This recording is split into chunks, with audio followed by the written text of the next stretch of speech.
Ola a todas e ola a todos e benvidos e benvidas a unha nova entrega de Falamos do Noso a todo risco, capítulo 2. Seguimos a voltas coa figura de Risco e traemos moitísimas novas, moitísima información relacionada coa súa vida, coa súa obra e con todos os actos que teñen que ver coa súa figura. E, sen máis dilación, pois comezamos o programa saudando evidentemente as voces, a voz feminina de Ángeles, que tal? Hola, hola, moi ben. Moi ben.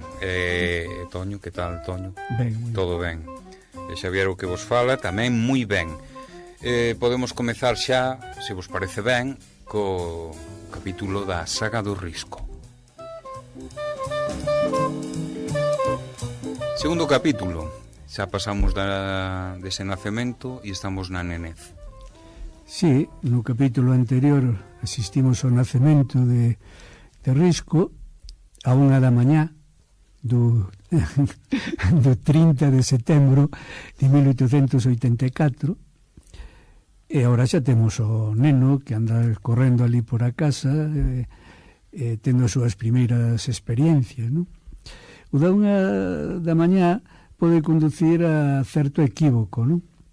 Porque, claro, na partida de nacemento o único que di é que naceu o 30 de setembro a 1 da mañá. Pero 1 da mañá do 29 ao 30 ou do 30 ao 1 de outubro. Esa dúbida permanece, claro, ainda, que, non? Sí. Si fora así, os biógrafos terían que facer algunhas correccións, porque nacería o 1 de outubro, non Correcto. Non o 30 de setembro. Bueno, en calquera caso, fai 140 anos, que isto sí que é a data importante, e por eso, dende a Fundación, se están celebrando unha serie de actos en conmemoración do aniversario, que seguro que ao longo do programa teremos ocasión de chegarnos a eles, non? Faremos referencia, entón. As tías e Risco. Espera. Eu quero que conte o misterio do enterramento de Risco en Allariz, porque debe ter o mesmo misterio ca data de nacemento, non sei, conta. Algo pasou por aí. Se a cousa empezou con misterio, pois tamén acabou con algo de misterio, non? De que neste caso é un pouco máis fácil de explicar, porque alguén cometeu aí un erro. Que a morte de Risco, pois en Allariz produciuse un mes antes da data que se dá como data oficial, non? En Allariz, sigo unha lápida que hai no cemiterio de arriba onde está enterrado Risco, pois morreu en marzo, cando realmente Risco morreu en abril. Entón aquí xa se enterrara como un mes de antelación. Non era crónica dunha morte anunciada, está claro. Non. Error dun día no nacemento, error dun mes de morte. Estaba marcado. Isto explicou no Antonio nun roteiro para profesores cando caía a noite sobre o cemiterio, e este misterio do equívoco da data pareceunos a todos un pouco sobrecolledor, ou a que estábamos sobrecollidos realmente por o momento. Sí. O ambiente, Era casi de noite xa, sí. Ben, e o lugar tamén no cemiterio de arriba mete un pouco de respeto, non? Pois para engadir misterio eu voume poñer a navegar no contiño do Rei Avarento. E este neno que ten un error de data de nacemento é un error na lápida da morte, un error tamén de data. A min, en todo caso, pareceme un neno con moi boa estrela, a pesar de moitas circunstancias que lle son un pouquiño adversas a este neno. E eu quedaríame coa primeira fase do conto de en certa aldea, que non naceu nunha aldea, naceu nunha cidade, Ourense, Rúa da Paz, naceu un neno con moi boa estrela, na Rúa dos Zapateiros. Daquela dos zapateiros. Sí.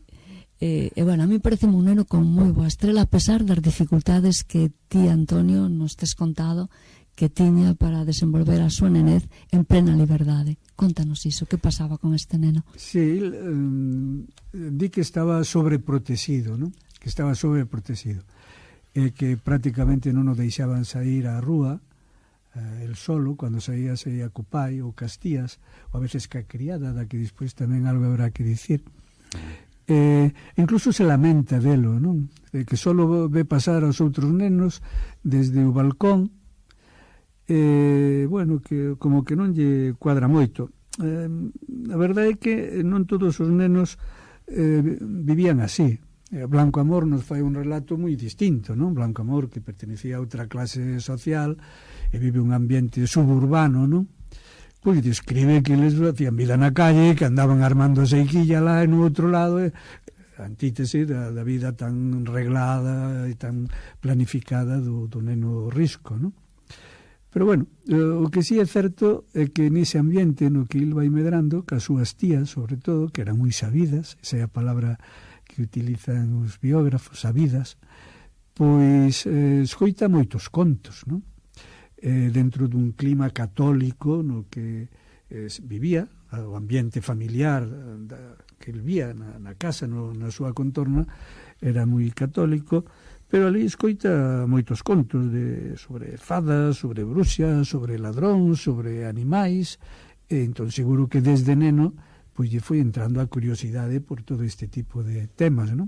Despois os vai a reproducir, xa un pouco maior, en algúns contos antolóxicos que eu sigo no contiño e sigo buceando o Rei Avarento. Do Rei Avarento. Sigo buceando agora nesas raíces educativas no catolicismo de Risco. E o contiño do Rei Avarento pois presenta a un neno con moi boa estrela e dice, pasou el rei por o lugar e preguntou se ocorría algunha nova importante. E contestaronlle que acababa de nacer un neno baixa a influencia dunha boa estrela. A nova encheuno de carraxe e díxolle aos pais do neno, dádeme o voso neno que eu o cuidarei. E levou o seu neno, levou este neno para o palacio, non co ánimo de coidalo, senón co ánimo de aniquilalo, eliminalo. Entonces, o que quero dicir é que Risco colle o sustrato da historia de Moisés. E o rei, que colle ese neno pobre, que Risco era un neno rico, pero non conta un neno pobre, collo e meteo nunha caixiña e boto a río abaixo, para ver se a sorte aniquila a este neno. Igual que lle pasou a Moisés. Moisés recolleu unha filla do faraón, o sea, era un neno pobre que pasa a un sitio rico. Este é un neno pobre que recollen unhos muñeiros. Chega a caixiña á altura dun niño e collen unhos muñeiros que non tiñan fillos e coidano como si tal. Sigo nesta historia e a min dame voltas a cabeza arredor da educación católica de Risco. Claro, seguro que Risco coñecía ese conto, ainda sendo un neno pequeno, na súa casa lle falarían, se ele ainda non sabía ler, porque o que sí sabemos é que empezou a ler moi pronto, incluso antes de ir á escola xa coñecía as letras, pero seguro que estas tradicións bíblicas, estes relatos bíblicos, que los coñecía de escoitar as súas tías, sobre todo.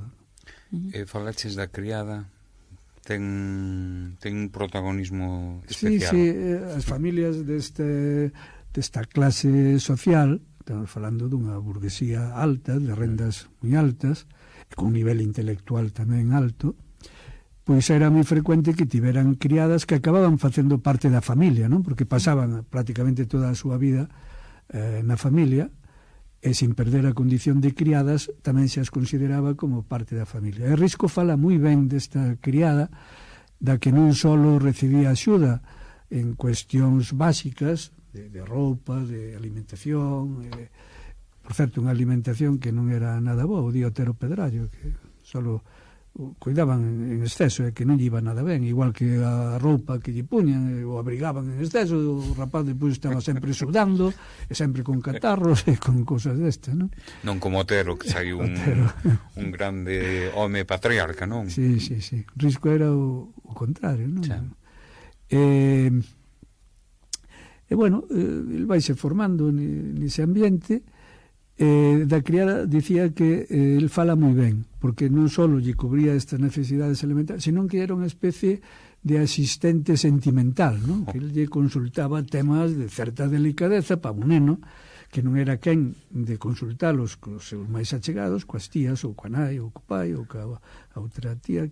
Bueno, en cambio que a criada así cando se refire a ela se refire sempre con moito cariño, non? Deixádeme meter a baza da literatura, porque eu tamén vexo a criada neste contiño. Que dices? Palabra de honor. Eu vexo totalmente, tal como está contando Antonio, totalmente. Pero antes de ver a criada, quería pasar por o episodio dos ladróns, máis que nada para seguir o fío do contiño. El cando lía contos era un dos temas, ¿no? de ladróns, Gustaballe, pues eso, os animais, os ladróns, os animais, a maxia, mouras e mouros e tal. E tamén lle gustaban o tema dos ladróns. Sí. E resulta que no contiño este do Rei Avarento aparecen uns ladróns. Este neno que foi levado na queixiña por as augas do río cara ao muiño, coidárono aqueles muiñeiros, medrou, e a un bo día apareceu o rei por un muiño e viu aquel neno e xa desconfiou. Este non será o neno que botei río abaixo na caixiña aquela para que desaparecera do mundo. Efectivamente, era o neno. E dixo aos muiñeiros: deixádeme este neno, que quero leválo para a miña corte, que quero seguir educando nel. El levouno, mellor dito, mandouno para a corte, porque el tiña que proseguir o seu viaxe, e escribiu unha cartiña para a raíña e díxolle: elimínese a este portador da carta. Ese era o que puña. E o rapaz colleu aquela cartiña, non a leu, e empezou a camiñar cara á corte do rei, mentras o rei seguía o seu periplo real, a donde tuvera que chegar. E marchou o neno cara á corte. O rei sempre ten periplos importantes que facer. Me gusta hasta mirar onde chega. Sí. E marchou o neno cara... emérita, perdón. Sí, eu quedo no Rei Avarento. Me gusta máis. Este era Avarento. Todos eran avarentos. Non liemos. Sigamos con risco, o Rei Avarento. Nada, que este mociño xa era casi adolescente, marchou co esa cartiña cara á corte para darlle a raíña. El pensaba que iba protegido polo rei. E camiñou e perdeuse no bosque e viu unha casiña alá ao lonxe e foi cara a ela. Ia moi cansado. Entrou na casa e atopouse cunha muller bella e dixolle: neno, aquí non ves ben, marcha, esta é unha casa de ladróns. E o neno, valente, dixo: eu non teño medo, eu só estou cansado e vou dormir. E botouse a dormir sin pedir máis permiso á bella nin a ninguén. Estando dormido, apareceron os ladróns, que era a súa guarida. E a bella tratou de explicarlle que aquel neno era un neno que se perdeu, un neno adolescente xa, que se perdeu e que iba camiño da corte cunha carta e que puxos a descansar, nada máis. E os ladróns, pillos como son todos os ladróns, claro, colleron a carta e lerona. Na carta viron: mátese al portador, en castelán. Coido que estaba, Risco traduciu, mátese al portador. Os ladróns o que fixeron, porque os ladróns non sempre son malos, hai ladróns vos, entonces, máis que nada tamén para facerlle a puñeta ao mellor á corte real, cambiaron o contido da carta e puxéronlle que se case o portador ca princesa, ca filla dos reis. Aí estamos. E o rapaz despertou, e os ladróns non lle fixeron nada, colleu a carta pensando que levaba aquela carta de mates al portador, os ladróns, que se case con la hija, con la princesa, e el marchou ca carta que se case con la princesa. E ela chegou á corte real coa cartiña, e a princesa viu un rapaz aposto, guapo, valente, porque non lle tiña medo a nada. Veredes despois ao longo do conto que este rapaz non lle tiña medo a nada, nin a ninguén. E casou con el, fixeros unhas bodas grandinísimas. Digo grandinísimas porque é máis que grande, unha palabra inventada pero fermosísima. De 2 semanas. Unhas bodas terribles de hermosas e de alegría, de comer ben e tal. De hermosismo. De hermosismo, exactamente, hermosísimas. Fermosísimas. E logo chega o rei, e aquí é onde entra o asunto da criada. Non sei se contar ahora ou despois. Estamos con a criada, pode ir ahora. Ou interrumpimos e falamos máis co señor do Risco. Aí que entrou o asunto dos ladróns, que ele era moi aficionado a contos de ladróns. O da criada xa falaba, entón creo que ben acaído. Ben acaído, sí, porque estando na corte xa casado coa princesa, moi feliz el tamén, porque claro, ele sentíase agasallado, el pensaba que aquela carta escribir ao rei que se case con la princesa. E chegou o rei e viu, pensando que este rapaz estaba xa eliminado do mundo mundial, vino ali todo feliz coa princesa e dixo: che. E que dice: aquí non podes seguir vivindo coa princesa. Mira, isto dice: isto non pode ser así, vaite. Dice o rei, cando ve que a princesa todo feliz: vaite, traerásme 3 cabelos do demo e despois poderás vivir coa princesa. Isto dixo o rei, claro, pensando que este rapaz non podía traer os 3 cabelos do demo. Entonces, ao mandarlle isto el rei, coidaba que o rapaz non volvería máis. E dixo o rapaz: eu non teño medo de ninguén, atoparei os 3 cabelos do demo. E marchou por os 3 cabelos do demo. É valento o rapaz. E marchando por os 3 cabelos do demo, aquí ven a Maxia, que tamén a Risco lle gustaban os contiños de Maxia, pasa por unha cidade na que hai unha fonte que daba viño, pero de repente deixou de dar viño. Entonces o dono da cidade, o vixiante da cidade, dixo yo a este rapaz forasteiro: ti saberías por que esta fonte non dá viño? E dixo o rapaz: non sei, vou por 3 pelos do demo, á volta xo direi.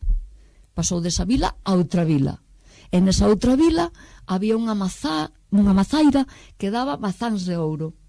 Ya tamén o alcaide da vila dixo yo: ti viaxeiro, ti non saberás por que esta mazaira que daba mazás de ouro deixou de dalas. E dice: non o sei, vou por os 3 pelos do demo, á volta xo direi. E chega, e aquí sí que ven literatura xa greco-latina. Moitas referencias, porque chega un río, ten que cruzar un río, e ali hai un bateleiro no río.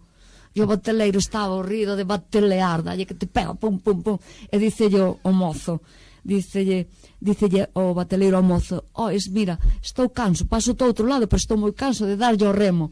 Que podería facer para deixar este traballo? O mozo dicelle: non sei, vou polos 3 pelos do demo e a volta xo direi.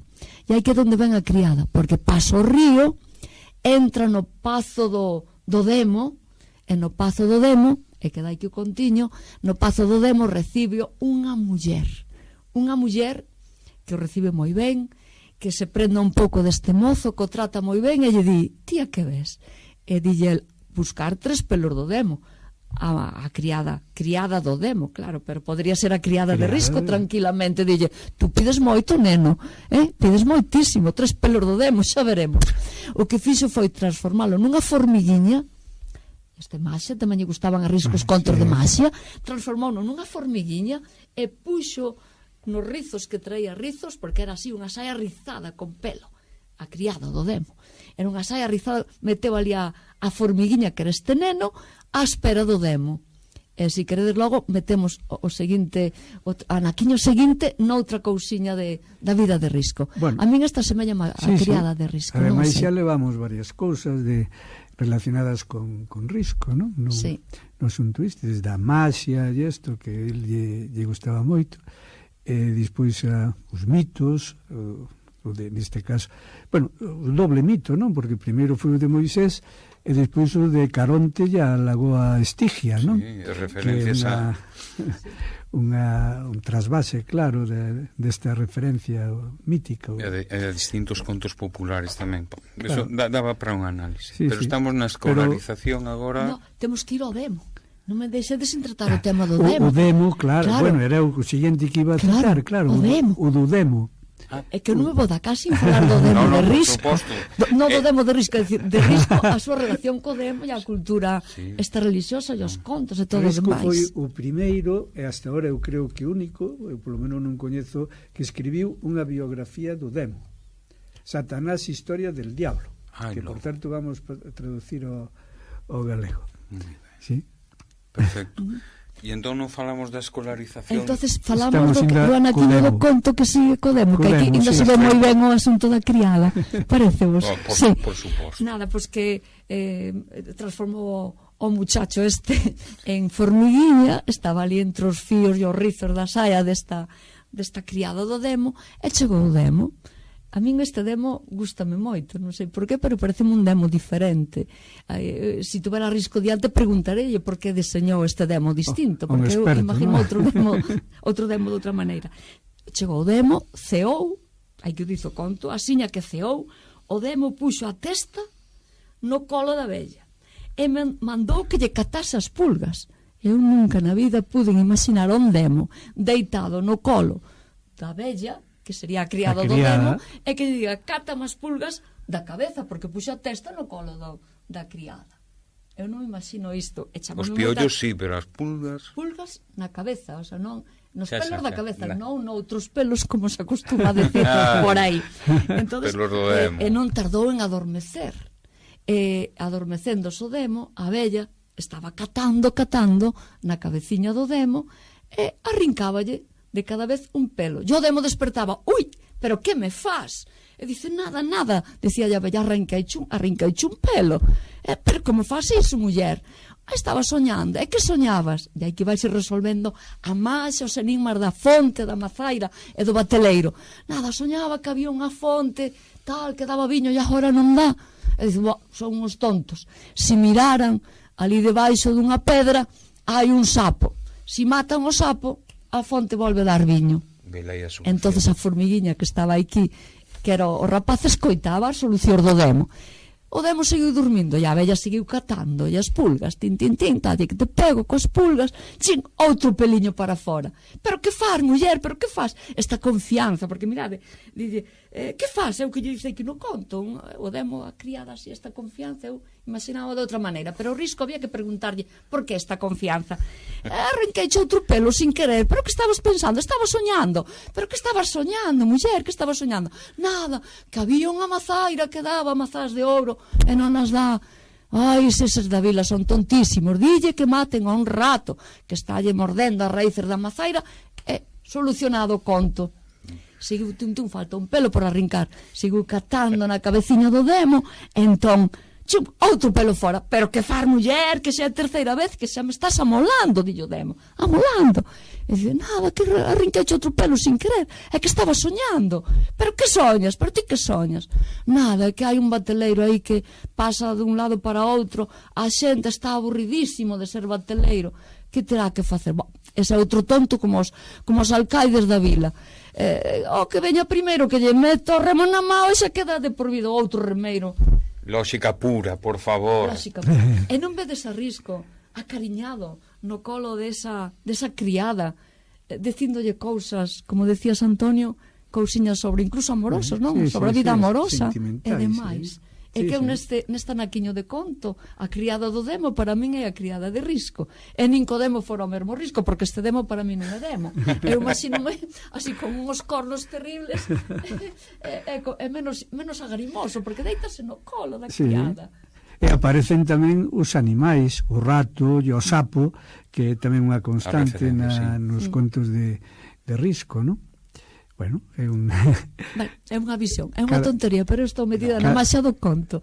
Estou vendo a vida de Risco aquí nestas liñas. Claro, temos moitos elementos risquiáns claramente introducidos no conto, non? O Caronte este tamén. Sí. E a lagoa Astixia, e o esquecemento, e o Pinocchio que saía aí, Pinocchio, os ladróns, moitas cousas. Os animais, comentei no capítulo anterior, que a Risco lle gustaba moito, incluso falei da Casa das Feras ou algo parecido, Casa das Feras que existía en Ourense, que debía ser unha especie de zoolóxico do que anduven a procura de algunha información, pero ainda non encontrei, pero prometo que seguirei nesa procura a ver onde estaba. A mí non sei por que a relaciono co Posío, non? Co Xardín do Posío. Eu sei que aí houve animais, pero como veríades vos tamén, pavos reais e cousas, e a mellor é por eso, non? Non teño ningunha outra referencia, pero en algún lado ha de aparecer. E el comentaba tamén que cando iba a Trasalba, que iba con certa frecuencia a xugar co seu amigo Otero, que era 4 anos máis novo que el, pero que parece ser que iba con frecuencia, viña moi contento porque ali había moitos animais, aquela era unha casa de labranza, unha casa grande, e que pasaba moi ben ali cos animais, paseando por ali, bueno, entón é un elemento máis este das feras e da natureza, claro. A min interésame moitiño porque non teño nin idea de esa existencia dun parque zoolóxico en Ourense. E si me interesaría coñecer tanto como este demo creado por Risco. Interesan os animais tamén, que pudo ver Risco na súa nenez. Manteño a miña promesa de que seguirei... Agarramos-te para a palabra. Seguirei investigando e preguntando a xente que sabe da historia de Ourense, que o mellor pois ten algunha referencia, non? Entramos na escolarización ou queredes meter máis animais? Non tache se queres, profe, entramos na escolarización. Queremos que empezar. Sí. Entón estamos agora na súa condición de párvulo, non? E o curioso é que na mesma Rúa da Paz onde o matriculan ou onde está quero dicir, nesa escola de nenas, ademais, non? Sí, aí é onde empeza a ir a escola. Eu supoño que por ser usted quen es, non? Claro, Porque era unha escola de párvulos, de párvulos, claro, palabra latina, non? De pequenos. Parvo, etimolóxicamente pequeno. Sí. Despois ten outro significado, pequeno intelectualmente, pero en principio é pequeno. E ele entra na escola esa de nenas. Eu supoño que por ser fillo da familia que era, porque senón os nenos normalmente non ían a esas escolas, non? Das señoritas Hermida, que estaban na Rúa dos Zapateiros daquela, despois se mudará o nome, polo da actual de Rúa da Paz, que creo que xa falamos disto, o motivo destas historias, non? Sí. A Primeira Guerra Carlista e estas historias. Un abrazo famoso. Bueno, despois empezará o ensino primario entre 6 e 9 anos, que era daquela. Asiste a outro colexio, un colexio privado de San Luis Gonzaga, o que normalmente só acudían os fillas, inda que menos, das familias máis acomodadas, non? Aí había que pagar, entón, pois, bueno, había xa unha selección por motivos económicos, non? E aí vai estar entre os 6 e os 9 anos. E a partir de aí,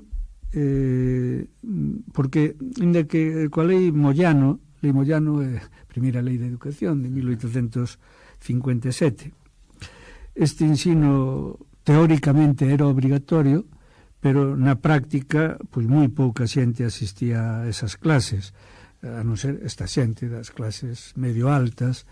O resto, pois aí xa deixaba a escolarización, como moito xa aprenderan a ler, a escribir e a facer unhas contiñas, e acabouse a maior parte da xente acabouse a escolarización, non? A esa altura dos 9 anos. Os 10 anos, que cando empezaba o bacharelato, do que ora falaremos tamén, pois aí xa eran moi poucos e só nenos. As nenas, de momento, aí xa quedaban fora do asunto, non? O que sí me chamou a atención é que utilizaban como principais ferramentas, textos, diríamos hoxe, o Cristos e o Catón. Eu acordome do Catón, non sei se vos acordades do Catón, non? Eu non. Eu sí me acordo do Catón. Era así un libriño, parecía máis un folleto de poucas páxinas, con preguntas así moi concretas. Bueno, e o Cristo, este sí que non sei dil, aparece citado, pero non sei. Risco non lle gustou esta escolarización do San Luis Gonzaga. Dicía que tiña un carácter moi memorístico, non? Que había que aprender todo de memoria, non fala das reglas, estes outros métodos tan habituais na época, tan coercitivos, non? Pero el non lle gustaba, que era todo moi memorístico e dil que moi irreal, non? Que o mundo que se vivía ali no interior desa escola, que tiña moi pouco que ver co mundo real, non? Os exemplos que utilizaban, os materiais e todo isto, que non é o que despois vían nas rúas e nas súas contornas e tal. Pois era un avanzado xa a súa época. Sí, e o seguirá sendo, como veremos agora o ir falando, porque témolo xa con 9 anos, e aos 9 anos, pois, había que ir ao instituto, había que empezar o ensino secundario, que para os fillos destas familias pois era casi que obrigatorio, non? E así foi. En setembro do 94 aproba dito vale a redundancia, de ingreso. Había que facer unha proba de ingreso para empezar o bacharelato.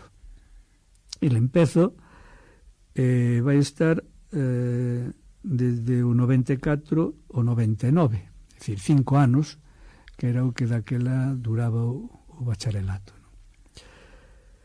Bueno, estivo no Otero Pedrallo? Non, inicialmente non. Inicialmente estuvo nun instituto de segunda ensinanza que por certo dirixía Marcelo Macías. Aí esta prova de ingreso inicialmente non se atopa moi ben.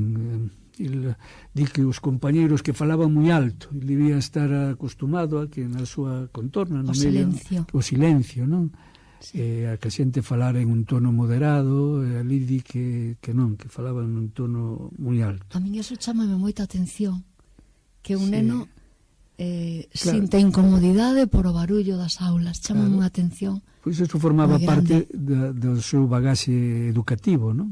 Eso seguro que ven da familia, na que seguramente se falaba en un ton moderado, e por eso estas cousas non lle encaixaban moi ben. Tampouco lle gustaba o edificio este edificio estaba na rúa de Lamas Carvajal, en Ourense, na rúa do Liceo, non? Sí. Non sei moi ben a que altura, si hacia o Concello ou hacia o outro lado, non sei, andei mirando e non atopei referencia, pero non lle gustaba o edificio, non. Aí está só 2 anos, dos 5 só 2 anos, porque en terceiro xa se inaugura o novo instituto, o do Xardín do Posío, o que agora chamamos Otero Pedrallo, pero Otero Pedrallo ainda tardará moito tempo, primeiro en asistir como alumno, e despois chegará a ser profesor e director do instituto, que por eso ahora leva o seu nome, non?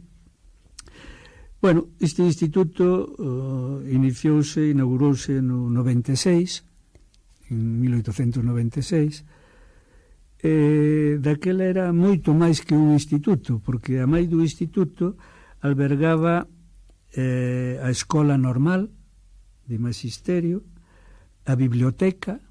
Non sei se lembrades que no Porco de Pé, ao final, arde a biblioteca. Fixeches spoiler. Sabes que acabas de facer un spoiler. Grave.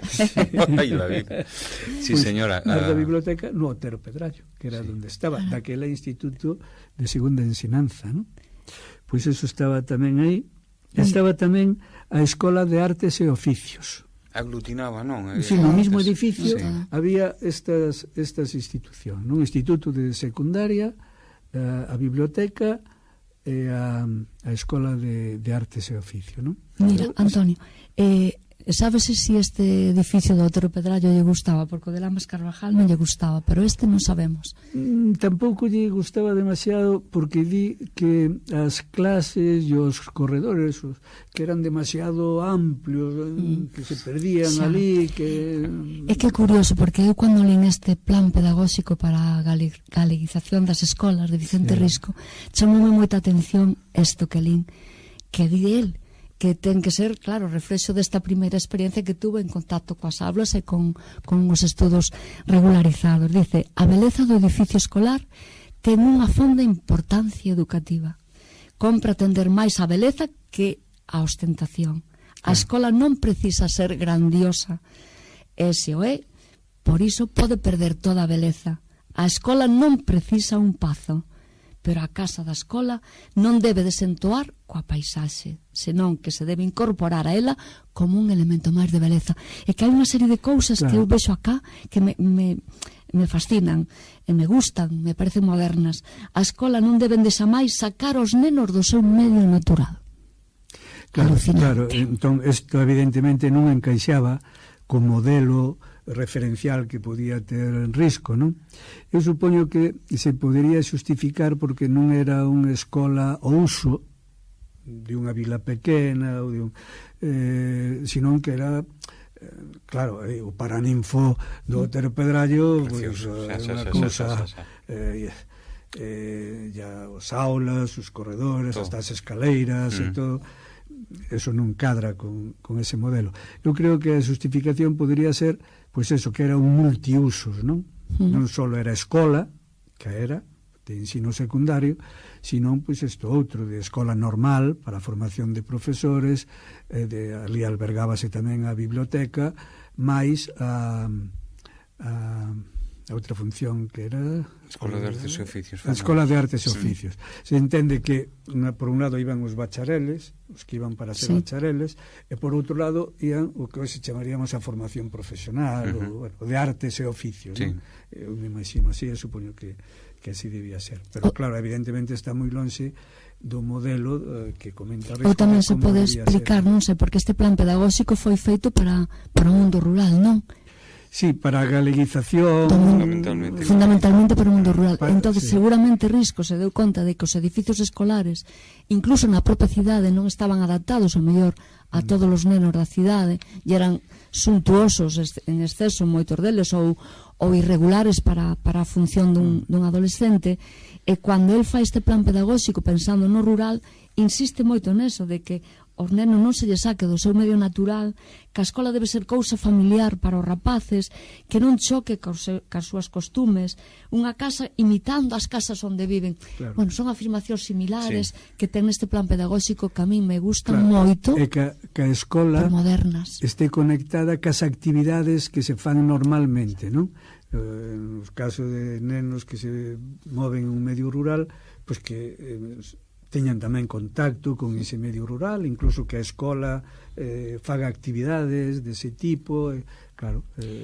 Pero é moi interesante para min pensar que un adolescente vive escolarizas en 2 edificios que non lle gustan, tanto este de Lamas Carvajal como o Otero Pedrallo, e logo xa de home feito a dereito escriba un plan pedagóxico e insista no que o edificio ten que ser idóneo para os nenos.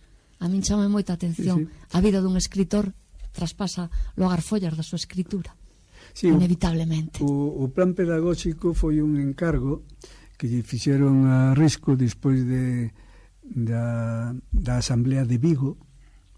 Lle pediron que fixera un plan, porque daquela xa estaban decatándose de que había unha merma moi considerable do uso do galego, e que nas escolas tamén se estaba perdendo moito o uso do galego, e por eso o Risco redactou isto, non? Que despois se publicaría en Nós, por certo. Bueno, pero foi un encargo das Irmandades da Fala, da Asamblea de Vigo. Pero non cabe a menor duda de que a experiencia vital pasa a estar follas despois. Tamén non deixa de ter certo aquel, non vou utilizar outra expresión, que isto o edite a actual Consellería. Isto está reeditado pola Fundación Vicente Risco, non? Está reeditado, financiado pola Consellería, que supoño que antes de editalo leerían o contido. Quero entender que sí, porque as referencias que se fan tanto ao edificio, como estabas dicindo, Ángeles, como os métodos de ensino, que é unha cuestión, volvemos a falar do vanguardismo de Risco, era un adiantado a súa época. O uso do galego.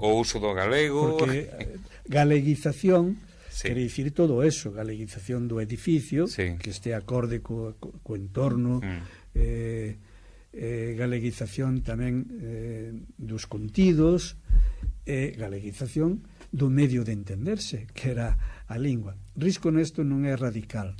El di que en según que contextos hai que tratar de compaxinar as dúas linguas. E el non rexeita que se fale castelán en determinadas circunstancias pero que non se pode abandonar o galego, e que os mestres preferentemente deben utilizar o galego, eso sí que o di, non? Entón xa son ideas, e agora vou tirar un pouco tamén que veñen do 18 con os ilustrados, como por exemplo co Martín Sarmiento. Se falaban disto. Decía claramente, non? E Padre Feijó tamén facía unha referencia. Sí, pero sobre todo Sarmiento. Sarmiento clarísimamente. Disto, claro. Pero fixade ben como a vanguarda de Risco nace na súa infancia e na súa adolescencia. E, por exemplo, non lle gustaban as clases memorísticas que daban os profesores, non? Non lle gustaban nada. Critica continuamente. Entonces, el neste plan pedagóxico propón excursión en lugar de clases memorísticas, por eso di moi ben Antonio vai dicir aquel, é dicir, leron as autoridades este plan pedagóxico que acaban de publicar, porque propoñen excursións e paseos, propón Risco neste plan pedagóxico, festas e merendas escolares, naquela época. Xa. O sea, non estamos falando do século XXI, estamos en que época estuvo aí nestas facendo bacharelato? Pois está desde os 9 anos hasta os 16. Principios do século XX, non? Sí, no 90, finais do 19, principios do 20. E Risco, cando escribe isto que será sobre os anos 20, excursións, paseos, merendas e festas escolares, xogos e deportes, canto, traballos manual, traballos no xardín, experiencias de física. É alucinante. Se as autoridades leen isto no século XXI, porque non lo poñen en práctica. De todas formas, esa é a cuestión. De todas formas, il non solo teoriza, sino que despois o pon en práctica. El, claro, incluso, claro, dentro de cando está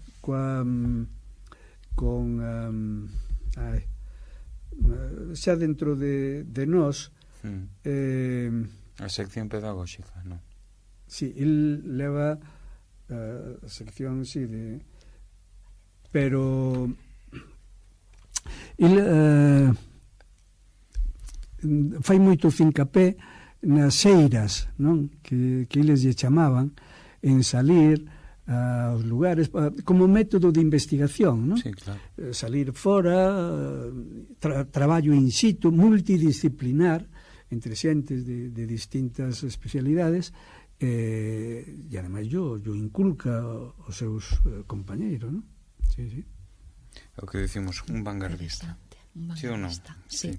Oxe, se queredes, pero eu creo que non é non é momento de falar de como está a educación, por lo menos a nivel de galización e demais. Oxe vai risco, evidentemente. Bueno, seguimos entón co bacharelato. O bacharelato, ben. Pois de que máis podemos falar? Podemos dicir que era moi bo estudante, eso sí. Era bo estudante, sí. Si sacou a maior parte non, pero unha boa parte das notas que sacou de sobresaliente, pero tamén sacou algúns non aprobados non, algún bien, bueno, sí. Bueno. El dicía que sacar un simple aprobado que non estaba ben, non? Que había que aguantar despois cousas na familia, que puñan mala cara e trataban a uno de usted, que era o que máis lle molestaba a Risco, que o trataban de usted. Social e Sí, familiar. eso quere dicir que a cousa aí non iba moi ben e que, bueno, a cousa non iba ben. Sacaba sobresalientes, pois, lóxicamente, naquelas materias nas que despois acabou centrando a súa actividade investigadora, non? Na historia, na xeografía, na literatura, en francés tamén. Por certo, outro día citei a un profesor de francés que era un tal de Vial, Alfred de Vial, que era nativo, diríamos hoxe, como lle chamamos a este tipo de profesores, non? Que, ao parecer, é dos poucos que Risco salva da queima, non? De profesores que utilizaba unha metodoloxía moi activa, que facía moitas actividades extraescolares, incluso no liceo organizaba actividades e tal, e Risco aí o salva non? Que maravilla. Sí. Se nos imos xa a cuestión, digamos, máis afectiva.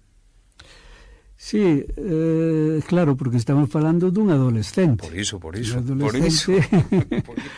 que o ten complicado, non? Porque xa dixemos antes que non había nenas, non había rapazas no instituto. De feito non as haberá ata principios xa do século XX, que o que despois foi un instituto feminino, cando o Blanco Amor era o masculino, o Blanco Amor que foi durante un tempo o meu instituto, o outro era o feminino, non? Pero curiosamente a este, que foi o primeiro instituto, pois só iban nenos. E hasta principios do 20 non aparecen nenas. Entón, Risco fala disto, bueno, di que as rapazas pois había que buscalas a saída das misas ou das novenas, que non...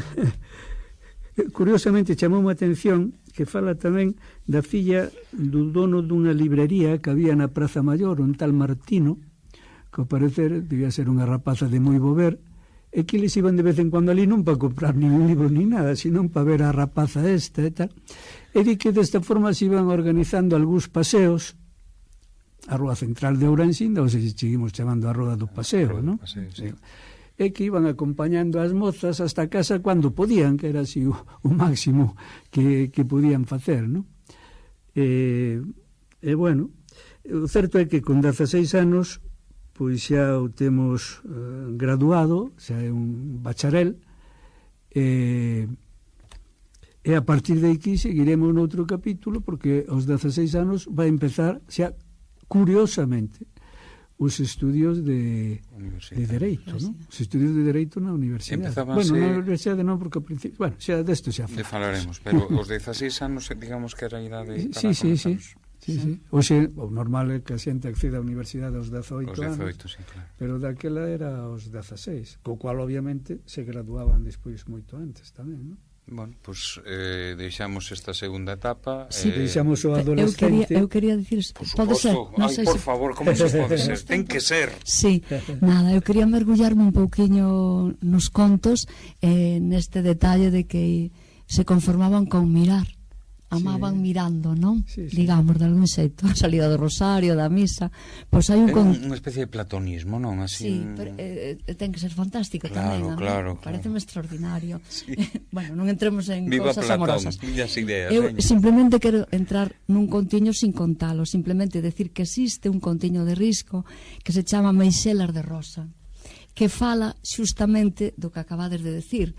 E leo solamente unha frase que dice: unha historia de amor sen verbas, unha romanza sen palabras, solo mirar. E o contiño vai diso, vai de unha pandilla, dentro desa pandilla os protagonistas están namorados, pasan unha tarde xuntos nunha merenda, camiñan cara a casa dun deles, esperan as tías, como son as tías de Risco, non sei. Seguro que son. Seguro que son, a criada outra vez, a criada do demo.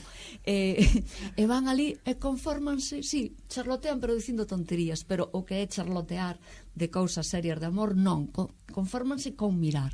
E ao final os dous protagonistas están sentados, o máximo que poden conseguir nesta historia de amor dunha tarde, estar sentados debaixo dunha figueira, o grupo de amigos un pouquiño máis alá, eles aquí poden falar, bueno, pero poden nos escoitar, pero non falan, limítanse a respirar o aire que pasa entre eles xuntiños na figueira, pero sin arrimarse, contemplándose nada máis. Meixelas de Rosa, titula o contiño.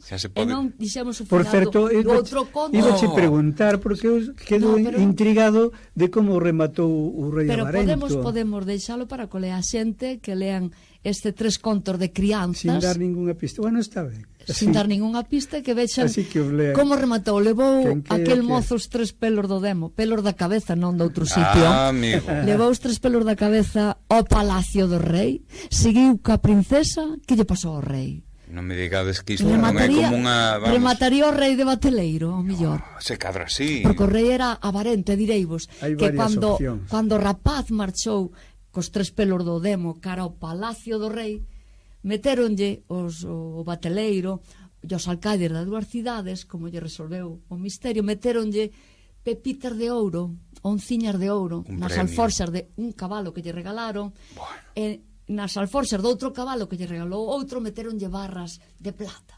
E o rei era un rei avarento. Que faría este rei cando chegou este rapaz á corte? Eu creo que igual que a outra cuestión que deixaba antes pendiente no programa 27. 3 contos para quen ainda non lera os 3 contos, 3 contos de crianza. O final. Vicente Risco. Está editado, por certo, por Aira das Letras. Vale. Ademais é unha edición recente, creo que do ano 21, me parece.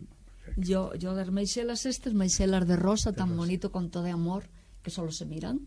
Quen editou eso? Pois mira aí. Mira por aí. Non vexo eu que a miñas gafas, non? Decímolo no próximo programa tamén, que vayan lendo 3 contos para crianzas. Bueno, pois xa tedes a recomendación. Para todos os públicos, non só para crianzas. Sí, claro. É que un profesor non pode deixar de ter isto nas aulas. Claro. Ben. Un pecado mortal.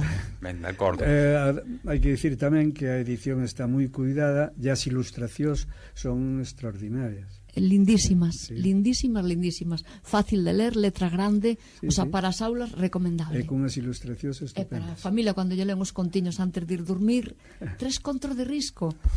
Que vayan un detrás do outro, vale? Xa era o que lle facían a Risco e así empezou a escribir tan cedo, e le tamén. Ya cheirar o demo como cheirou, porque fixe un demo precioso, Sí. encántame. sen xofre, nin lume, nin lapas. Perfecto. Aí foi aprendendo da súa vida e despois escribiu a biografía. Sí. Pois volvemos nun instante.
Despois de todo este percorrido literario biográfico, toca a sección de as músicas de Risco.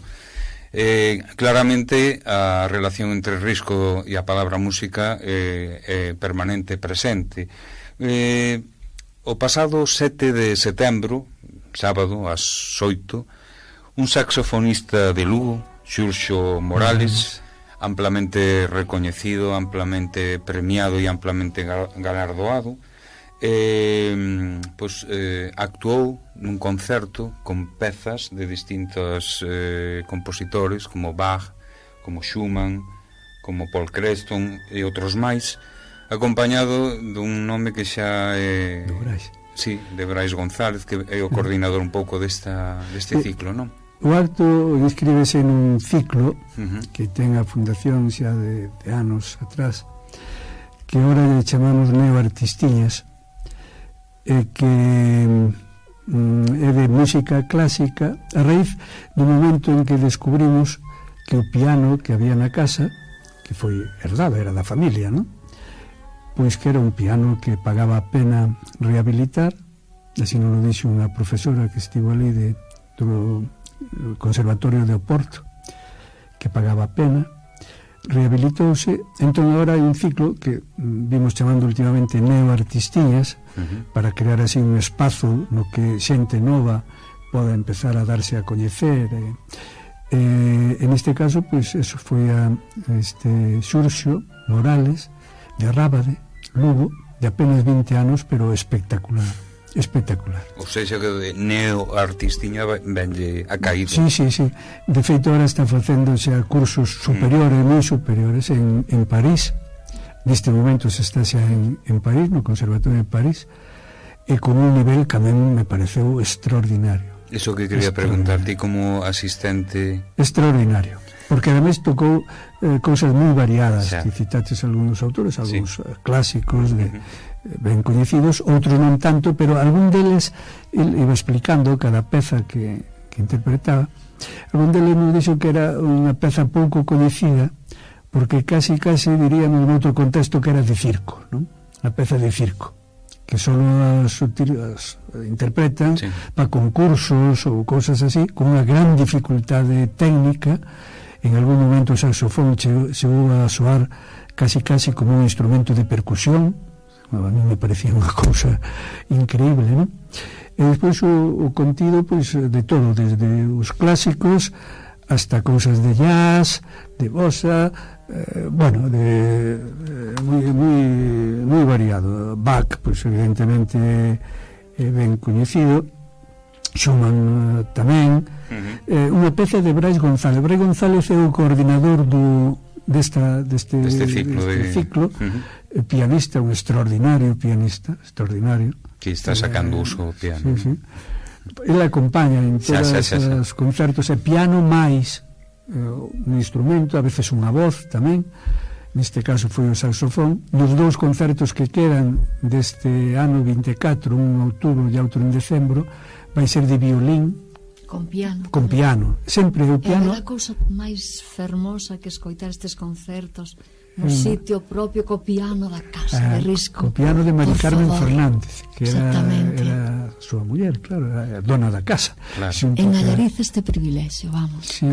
O que estábamos comentando, non sei se procede, pero é a pena de que o aforo se xa limitado por as condicións que ten, claro. Claro, é que o piano na casa hai algún espacio máis grande, se podría utilizar a parte baixa onde se fan as exposicións e tal, aí poden entrar 50, 60 persoas, pero claro, o piano non se pode baixar desde arriba, sería algo complicado, non? Entón ten un aforo como máximo de 35 persoas, pero afortunadamente sempre está cheo, non? Nestes concertos que temos últimamente sempre está cheo.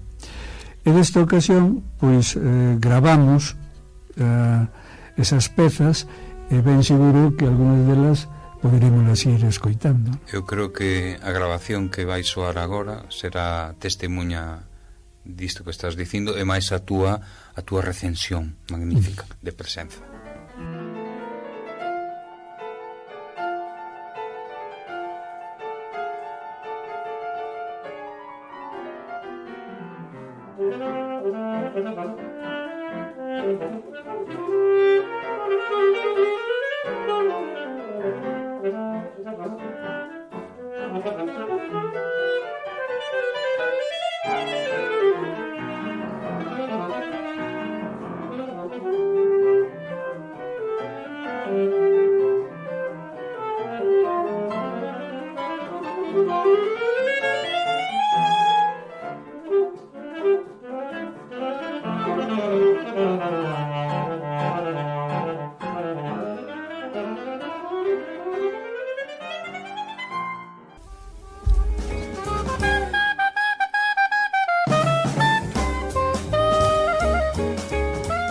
Ben, pois isto foi todo por hoxe.